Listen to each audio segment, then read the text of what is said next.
శ్రీమాతే నమః. ఓం శ్రీ మాత్రే నమః. ఇది శ్రీదేవి భాగవతము 2వ స్కందంలో భీష్ముడి యొక్క జననము మరియు భీష్ముడి యొక్క ప్రతిజ్ఞ గురించి తెలుసుకుందాము. వ్యాసుని తల్లి శంతనుడు భార్య ఎట్లా అయినది? పాండు ధృతరాష్ట్ర విదురాదులు జన్మలయందు గల రహస్యము విన కుతూహలమగుచున్నామన్నారు మునీశ్వరులంతా. భీష్ముడెందుకు రాజు కాలేదు? ఇది ధర్మక్షేత్రము గనుక ధర్మవంతమైన సమాధానాలతో మా సందేహాలు తీర్చమన్నారు.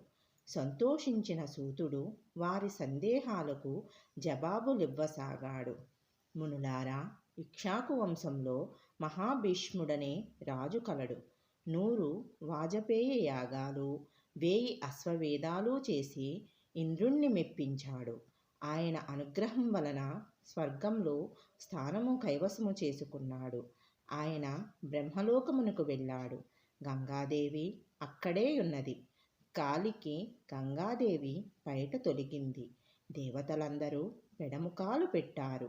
కానీ మహాభీష్ముడు గంగవైపు చూడడము గమనించి ఆమె కూడా అతనిపై మనసు పడింది.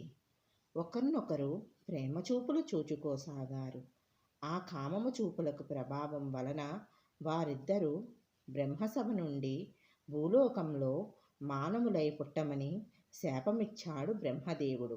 ఆ శాపము ఫలితంగా మహాభీష్ముడు గంగా భూలోకములో జన్మించారు. అష్టవసువులు భూలోకములో సంచరిస్తూ వశిష్ఠుని ఆశ్రమము చూశారు. ఆ వసువులలో ఒకడైన ద్వివసువు భార్య ప్రేరణతో వశిష్ఠుని కామధేనువుని అపహరించాడు. వశిష్ఠుడు వచ్చి ఆశ్రమంలో కామధేనువు గానక విచారపడి విషయాన్ని తెలుసుకుని అష్టవసువులు భూలోకములో నరులై పుట్టమని శపించాడు. వసువులు విచారము చెంది వశిష్ఠుని పాదాలపై పడి శాప విమోచన మార్గం అడిగారు. దయతలిచిన వశిష్ఠుడు 7 వసువులు పుట్టగానే శాప విముక్తులైదురు గాని దొంగలించిన వాడు మాత్రము చిరకాలము భూలోకములో ఉంటాడని శాప విముక్తిని ప్రసాదించాడు. విచారంగా తిరగచు గంగా దరిచేరి, అమ్మా, మేము దేవసంతతి వాళ్ళము, మానవ గర్భవాసాన పుట్టలేము. నీవే మమ్మల్ని కని మా శాప విముక్తి ప్రసాదించమని అష్టవసువులు వేడుకున్నారు. గంగా సరే అని అంగీకరించింది. ప్రత్యూవుడనే రాజు గంగా తీరాన కూర్చుండి ఉండగా శాపాన్ని అనుభవించడానికి ఓ అద్భుతమైన అందగత్తైన రూపము ధరించి గంగా ప్రత్యూవుని కుడి తొడ మీద కూర్చుండి తనతో రతిక్రీడలు సల్పమన్నది. ఆయన తిరస్కరించాడు. కొడుకు కోడలో మాత్రమే కూర్చోదగిన కుడి తొడపైన నీవు కూర్చున్నావు. నా అదృష్టమో నీ అదృష్టమో బాగుండి నా కొడుకు ఇష్టపడితే అతన్ని పరిగ్రహించు అని చెప్పాడు. అందులకు అంగీకరించింది గంగ. అప్పటికే మహాభీష్ముడు ప్రత్యూపుడుగా కొడుకుగా పుట్టి యుక్త వయస్సుడై ఉన్నాడు. అతని పేరు ఈ జన్మలో శంతనుడు. ప్రత్యూపుడు శంతనుకు రాజ్యపట్టాభిషేకము చేసి అడవికి వెళ్ళి తపస్సు చేసుకునేటకు వెళ్ళుచు గంగా తీరంలో ఓ అందమైన అమ్మాయిని నిన్ను కలుస్తుంది. ఆమెని నీవు భార్యగా గ్రహించమని చెప్పాడు ప్రత్యూవుడు. అడవిలో ఆదిశక్తిని గూర్చి తపస్సు చేస్తూ మరణం పొందాడు. శంతనుడు గంగా తీరానికి విహారార్థం వెళ్ళుతూ గంగా తలుకు బెలుకులు అందచందాలతో శృంగారం వెదజల్లుతూ ఒంటరిగాయున్న గంగను చూచాడు శంతనుడు.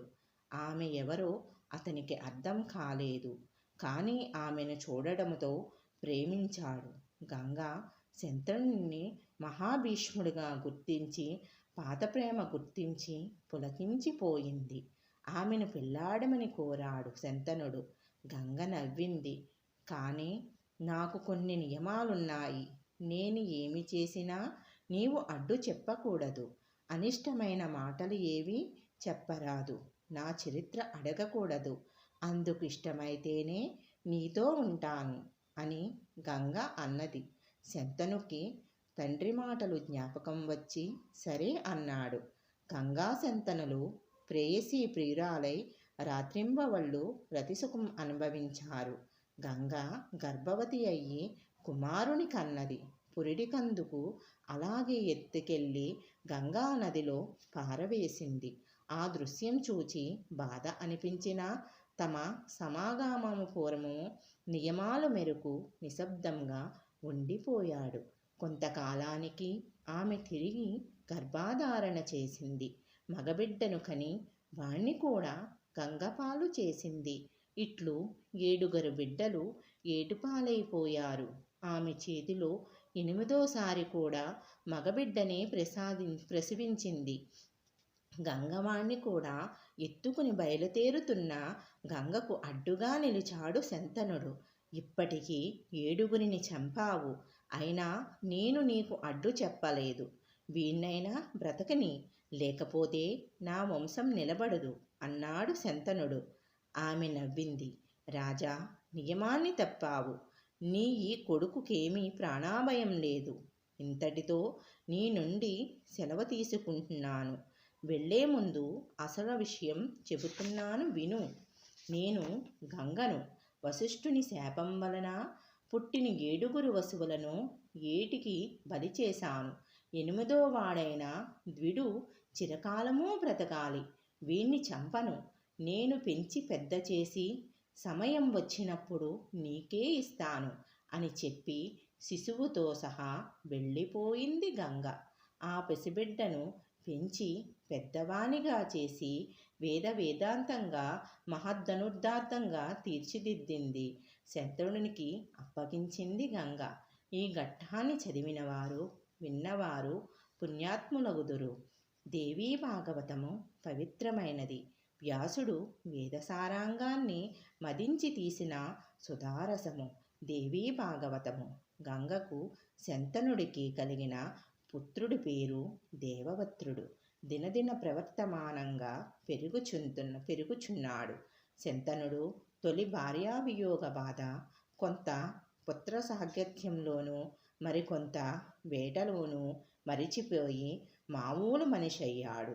వేట కోసము యమునా నది తీరాన సంచరిస్తూ ఉండగా శంతనుడికి అద్భుతమైన కస్తూరి వాసన అతని నాసపుట్టాలను ఆకర్షించింది.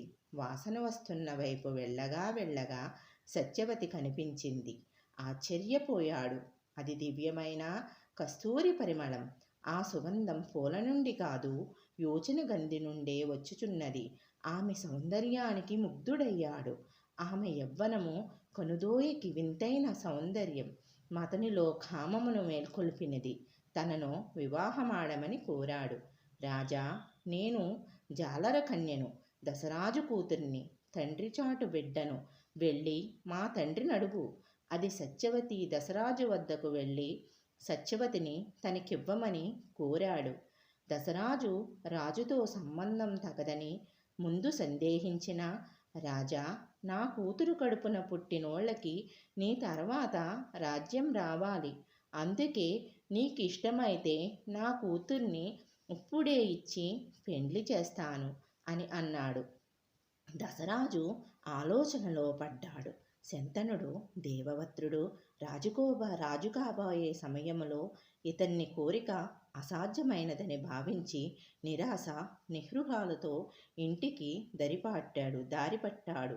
సమస్యకు పరిష్కారం తెలియక యోచనగంధిని మరిచిపోలేక విరహమతి శమించగా శంతనుడు రాజకార్యాలు మానవేసి అన్నపానీయాలు ముట్టక నిద్ర లేకుండా దుఃఖపడసాగాడు. శంతనుడి బాధని అర్థం చేసుకున్న దేవవత్రుడు వెంటనే రథమెక్కి బయలుదేరి దశరాజు దగ్గరకు వెళ్ళాడు. దేవవత్రుడు తన తండ్రిని నీ కూతుర్నిచ్చి వివాహము చేయమన్నాడు. అయ్యా, మీ అయ్య తర్వాత రాజ్యం అంతా నా మనవలకు ఇవ్వాలన్నాడు. అంతే కదా అని నవ్వేశాడు దేవవత్రుడు. తన తండ్రికి ఉపకరించేటట్లు, దశరాజుకు సంతోషము కలిగేటట్లు, దశరాజుకు సంతోషము కలిగే బ్రహ్మచారిగా ఉండిపోతాను. యోచనగంది గర్భవాసాన పుట్టిన బిడ్డకి రాజ్యాధికారం అంటూ భీష్మ ప్రతిజ్ఞ చేశాడు. అట్టి ప్రతిజ్ఞ చేసినవాడు గనుక ఆయన్ని లోకులందరూ భీష్ముడని పిలిచారు. దశరాజు ఆనందించాడు. సత్యవతిని రథంపై కూర్చుండబెట్టుకుని రాజభవనానికి తీసుకువచ్చి శాస్త్రోక్తముగా శంతనుడికి సత్యవతికి వివాహము జరిపించాడు భీష్ముడు. అంతకుముందే వ్యాసుడు ఆమె గర్భవాసాన జన్మించాడని శంతనుకు తెలియదు. ఈ తర్వాత పాండు ధృతరాష్ట్ర విదురాదులు జననము ఇంతకుముందే చెప్పాను కదా, తర్వాత కదా వినమన్నాడు సూతుడు. ధృతరాష్ట్రుడు గృడ్యోగుడవు చేత భీష్మాదులు పాండురాజుకు రాజ్యపట్టాభిషేకము చేశారు. ధృతరాష్ట్రుణ్ణి పెద్ద భార్య గాంధారి, ఆమె సుబులరాజు కుమార్తె. రెండవ భార్య కోమటీ కన్య. ఇంటి పనులన్నీ ఈమెయే చూసేది. గాంధారి 100 మంది కొడుకులను కన్నది. రెండవ భార్యకు యావస్సుడొక్కడే కొడుకు. పాండురాజుకు మొదటి భార్య సోరసేనుడు కుమార్తె అయిన కుంతి. రెండవ ఆమె మద్రరాజు తనయ మాద్రి. కుంతి పురిట్లో కన్యగా ఉన్నప్పుడు సూర్యుని వలన కర్ణుణ్ణి కన్నది. ఓం శ్రీ మాత్రే నమః. ఓం శ్రీ మాత్రే నమః. ఓం శ్రీ మాత్రే నమః.